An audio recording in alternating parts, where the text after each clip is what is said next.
Happy Friday, friends. Welcome back to Haven Hill. I am Meg. I am going to take you with me as I go just trim my, or prune, correct terms here, prune my hydrangeas. Last year, several of you messaged me asking me, hey, how do you do that? I'm going to show you. So in the past, I've just chopped them or pruned them pretty much to the ground. This year, I'm not gonna go quite as low. I just wanna see how they do. Our hydrangeas were here before, but we also planted hydrangeas at our other house, and I loved them. They gave us a really beautiful, I feel like hydrangeas are slightly more whimsical than like a boxwood type of bush. Anyway, so I'm just gonna trim them not back quite so far. I've read different reviews on that. So this year I'm gonna try that. The buds are already coming in, so they really do need to be pruned no matter what. Hey, Pablo. Hey, buddy. Hi. So silly. So these are all hydrangeas in the front of our house. Oh, sorry, Pablo. And so the last few years, so these were here. These were here before we moved here. Out of control, but they were here. We planted hydrangeas in our other house and loved them. So as you can tell, these guys are definitely smaller. So what I'm going to do is I'm probably going to go down. I've been reading just different reviews like I had mentioned about them. I'm probably going to go down to about here. See, the buds are already starting. So just taking off about, I don't know, a foot off the top. And I'm just going to see how they do this year. So yeah, I just love hydrangeas. I'm hoping this year that we can do a few more hedges and places. One of the places is right over there. That's actually a hill. Over here and show you. So this hill actually I think is slightly dangerous, but it goes down there. We're going to be building a slat wall for here, hopefully this year. That's the goal. And then I would like hydrangeas in front of it just to give it a natural look. Herb garden, raised bed garden. So we'll see. Let's get going.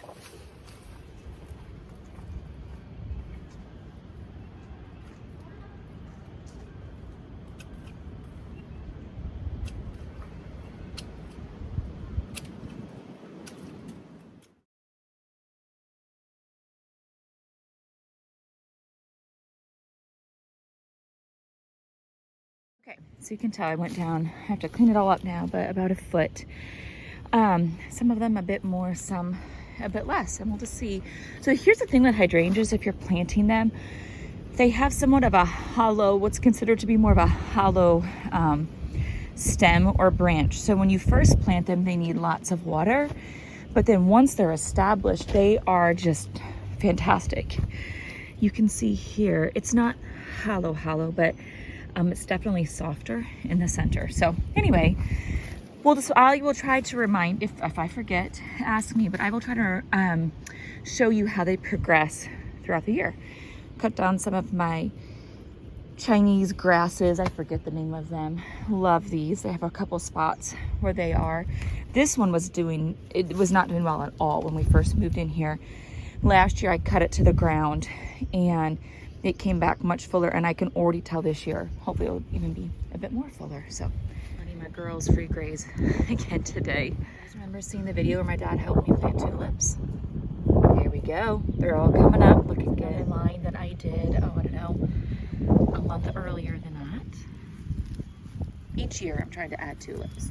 Well, hello, Miss. Hi, sweet girl. That's obviously Tallulah. Tatum would never do that. While I'm out here, I'm getting ready to prune back my rose too, but look at all that growing. This is a climbing rose. It's not a David Austin, though I dream of that someday. So actually, here, let me just show you. This rose will have an arbor this year, and hopefully it's going to just start working its way up. It'll be kind of an entrance. We'll see. It was lovely last year. This one did not put on any blooms, but it did really well getting its roots established. Encouraging. Little bits of growth on my wisteria. This is year number 3. I thought wisteria was going to grow way faster. So these 2 original poles I wanted to keep because they were here. And so Jason's going to build an arbor type of thing on the top of it. And I thought that these would have already been tall enough to reach to the top, but they aren't yet. So we'll see how tall they get this year. They're looking good. So the other thing about hydrangeas too, if you're wanting to plant some, or really add to your landscaping, they actually grow so fast, so they're really encouraging, as opposed to certain things that you know, they just take forever. Like my climbing roses, at least here, climbing roses take a really long time. So hydrangeas are a really awesome thing to add to your landscaping that you just feel encouraged by them, like within year one, I think. At least that's what has been our experience with them. So, and like I said, I'm hoping to add a few more places over by our chicken area too, just to give it a natural, soften the edges of some of the fencing and whatnot. So, oh my goodness, my boys are getting a bonfire going. It's slightly windy today. Actually, it's supposed to be really windy. It's not yet, but the rain's coming. So check this out.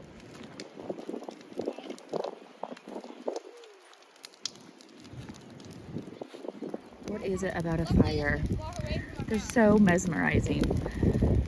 Okay, I gotta step into the barn. The wind is definitely picking up. Okay, so I got, I think, pretty much all of the hydrangea pruning done. Actually, I got a bunch of the pruning and my other gardens done as well. So that feels great.